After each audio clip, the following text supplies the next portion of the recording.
Fala pessoal do Sebrae Petrolina, olha para a Camila Freitas de novo. Hoje a gente vai falar sobre o módulo Primeiros Socorros, dando uma ênfase, uma revisão sobre a avaliação primária. E aí, tudo que é primário é porque vem primeiro. Então, vale lembrar que os primeiros socorros é o atendimento que eu ofereço de forma temporária até que o socorro especializado chegue. Porque, ainda que eu seja um profissional de saúde habilitado, eu não consigo dar todo o suporte que esse indivíduo precisa.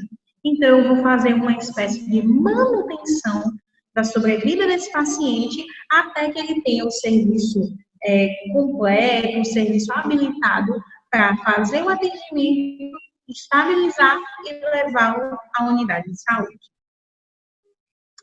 A primeira coisa que eu vou fazer na avaliação primária é a chamada avaliação da cena. Pense comigo, se você encontra uma pessoa caída na rua, se você se depara com um acidente, se você se depara com uma vítima de violência urbana, eu preciso me atentar ao que de fato aconteceu com essa pessoa, com essa situação. Então, eu não posso expor a vida ao risco. Por isso, eu preciso avaliar todo o local e ver se existe alguma condição que possa ofertar risco à minha vida. Então, na avaliação da cena, a regra é, primeiro, eu preciso me preocupar com a minha segurança e com a minha integridade física, visando essa manutenção, né, da minha vida enquanto indivíduo. Porque se eu me arrisco, ao invés de uma vítima desse evento, desse sinistro, eu vou ter duas vítimas. A vítima anterior e o socorrista que foi imprudente. Depois, eu vou me preocupar com a equipe. Professora, eu sou um socorrista leigo, eu não vou ter uma equipe comigo.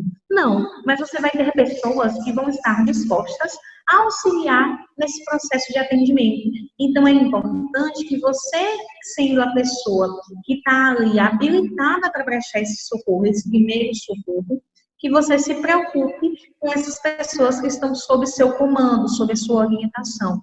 Então, a sua responsabilidade é também se preocupar com a segurança e com a integridade física dessas pessoas.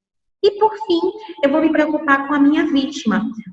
Por que a vítima vai ser a última se é ela que precisava de socorro? Porque, na pior das hipóteses, ela já estava no estado de adoecimento, enquanto eu estava bem, eu estava em plenas funções físicas, nas minhas plenas funções orgânicas. A vítima já estava numa situação de urgência, de adoecimento.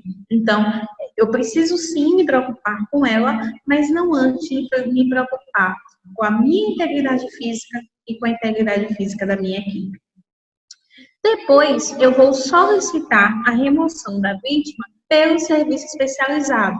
E aí eu tenho dois serviços principais que fazem esse serviço de atendimento pré-hospitalar. O primeiro é o SAMU, que é o Serviço de Atendimento Móvel de Urgência, que é acionado pelo número 192. O SAMU, ele oferta um serviço médico especializado, com profissionais de saúde e uma ambulância equipada para ofertar esse serviço de forma adequada. Já o Corpo de Bombeiros, que é acionado pelo serviço 193, ele vai ser acionado em situações de resgate ou em situações de adoecimento simples, né, situações mais simples de resolver, quando o SAMU não consegue ofertar, não consegue atender essa demanda. Então, o Corpo de Bombeiros, ele vai ter todo o equipamento para resgate em caso de acidente com vítima presa na carenagem do veículo, em caso de afogamento, em caso de resgate em altura.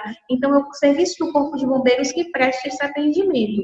Mas essa parte invasiva, que precisa de medicação, que precisa de soro, quem precisa fazer é o SAMU. Professora, eu posso associar os dois serviços? Eu posso solicitar os dois serviços?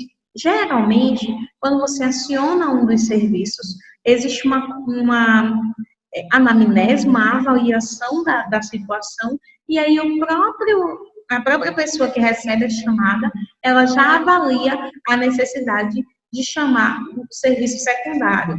Então, se, por exemplo, você tiver um acidente e acionar o Corpo de Bombeiros, eles também já avaliam a necessidade de acionar também o SAMU, de acionar também a Polícia Militar, em caso de precisar fazer segurança. Então, eles também fazem essa regulação. Mas pode acontecer de precisar do resgate dos dois serviços. E aí, pessoal, a gente vai fazer a chamada avaliação primária desse indivíduo. Existe um mnemônico, que é um conjunto de letrinhas que remetem a uma situação específica, que é chamado de mnemônico do trauma, que é chamado de XABCDE. Esse XABCDE me alerta para situações em específico nesse indivíduo que vão gerar grau de urgência de atendimento. O X significa exsanguinhamento. É quando eu tenho, por exemplo, um sangramento muito abundante, ou por decepar um membro, ou porque lesionou um vaso sanguíneo de grande calibre, e aí eu tenho uma perda sanguínea muito acentuada, uma hemorragia muito grande. Então, não é simplesmente uma hemorragia, a gente vai denominar de exsanguinhamento. Eu tenho o A para abertura de vias aéreas e controle cervical, o B para bom padrão respiratório, ou seja, está respirando adequadamente. O C para circulação e hemorragias, perceba que é diferente do exsanguinhamento. O exsanguinhamento é uma perda sanguínea mais grave, enquanto a hemorragia ela pode ser um pouco menor. E na circulação eu também vou avaliar o pulso, se esse paciente ele tem batimento cardíaco. O D para déficit neurológico, que eu vou chamar de deu a louca no cabeção, que é quando essa pessoa ela apresenta sinais de atordoamento, sinais de irregularidade neurológica. E, por fim, o E, que é exposição e exame físico, onde eu vou avaliar se esse paciente tem outras situações de gravidade ao longo do seu corpo. No A, geralmente a conduta é chamada de torniquete, mas ele não pode ser feito por qualquer pessoa, não pode ser feito por um indivíduo leigo, por exemplo, porque consiste numa amarração apertada no ponto específico do vaso sanguíneo para poder extinguir ou minimizar essa perda e esse sangramento, tá? Então, é como se fosse um laço bem apertado para poder possibilitar essa redução da perda sanguínea.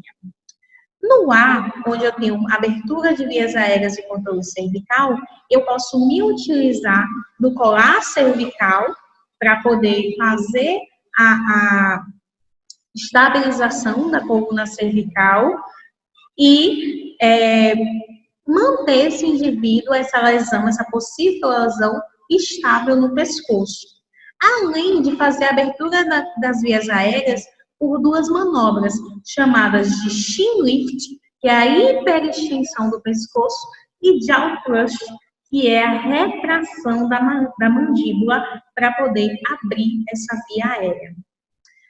No padrão respiratório, eu posso garantir que esse paciente receba oxigênio e receba ar ambiente de três formas. A primeira é chamada de ventilação boca a boca, onde a AHA, que é a American Heart Association, ela não recomenda mais esse tipo de ventilação, principalmente em vítima que eu desconheço, vítima que eu não tenho contato. Então, essa pessoa, ela vai fazer a ventilação boca a boca em situações onde eu tenho esse indivíduo no meu leito familiar. O B, que é a pocket mask, né, que é a máscara de ressuscitação, ela parece muito com uma máscara de nebulização, uma válvulazinha que impede que o ar que eu coloco para dentro do indivíduo, ele retorne para mim, causando algum tipo de contaminação. E, por fim, a ventilação com máscara em ambu, que é um equipamento utilizado nas unidades de saúde. Na circulação e hemorragia, eu faço a verificação do pulso na artéria carótida, aqui abaixo do lóbulo da orelha, no pescoço. Uso aqui o meu dedo indicador e médio e faço uma leve pressão de um lado e de outro do pescoço, possibilitando a aferição do pulso.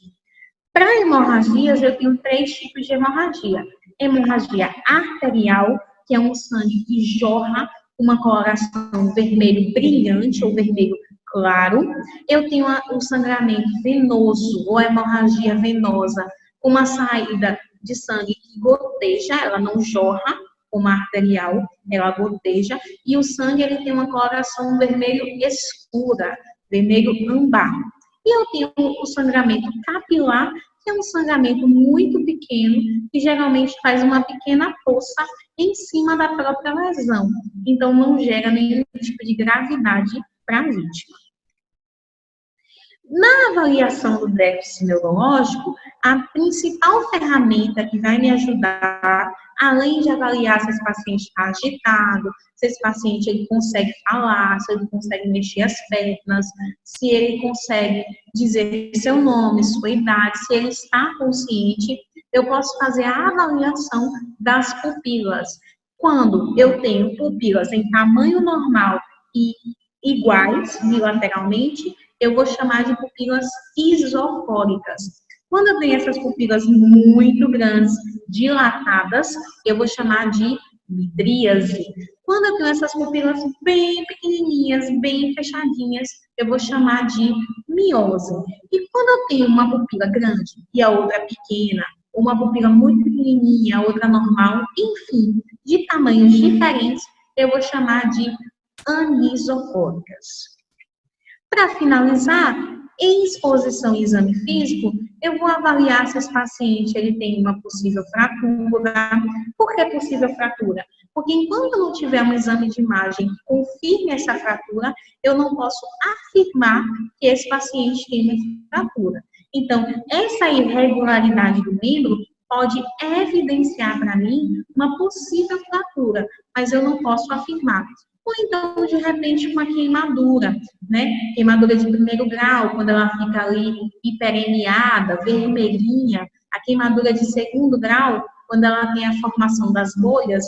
E a queimadura de 3º grau, quando fica com aquele aspecto enegrecido, duro, rígido. Certo? Então, basicamente, é isso que eu vou avaliar no indivíduo em situação de urgência na via pública, na rua, na sua farmácia, no setor de saúde onde você esteja.